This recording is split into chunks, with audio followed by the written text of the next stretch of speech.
Nagnakaw ang isang lalaki sa isang tindahan sa Marikina. Naaresto siya ng mga pulis matapos siyang habulin at ma-corner ng mga residente. Balitang hatid ni EJ Gomez.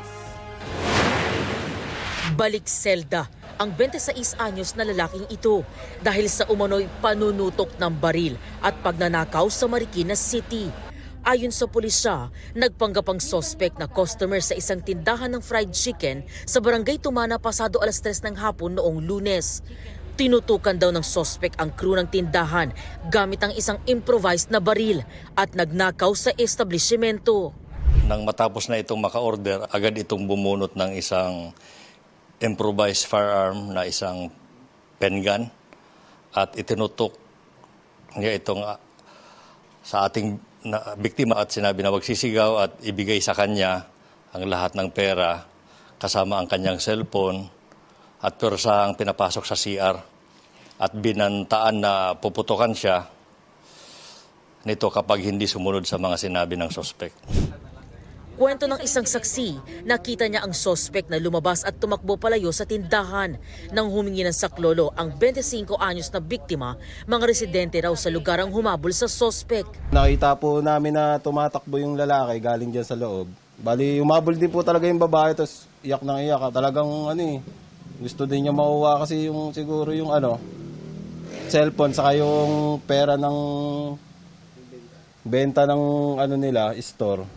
Sa video, kitang na-corner ang sospek na nagtago sa ilalim ng sasakyan.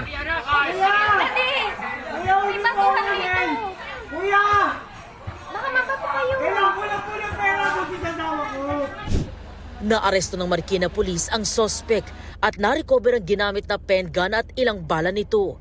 Nakuha rin sa kanya ang ninakaw niyang cellphone at mahigit 2,600 pesos na cash. Aminado ang sospek na si alias Deus sa pagnanakaw pero itinanggi niya na sa kanya ang nakumpiskang improvised na baril. Hindi po sa akin yun. Kanina po yun, sir? Hindi ko po alam kung kanino galing yun. Wala po yun ang pangangailangan ng asawa ko. Kailangan po makabili ng gamot ng asawa ko. Nakakunan po kasi asawa ko. Lahat ang nagawa ko, pinagsisiyang ko. Sana po mapatawad niya po sa nagawa ko sa kanya. Sa records ng pulisya, nasangkot na sa maraming krimen ang sospek. Meron siyang 6 na previous crime or cases. 4 na robbery, then mayroong sa violation ng RA 10591 sa Comprehensive Firearms and Ammunition Regulation Act at mayroon pang illegal possession of bladed, pointed or blunt weapons. Sasampahan siya ng panibagong reklamong robbery with violence against or intimidation of persons at paglabag sa Republic Act 10591 o Comprehensive Firearms and Ammunition Regulation Act. EJ Gomez, nagbabalita para sa GMA Integrated News.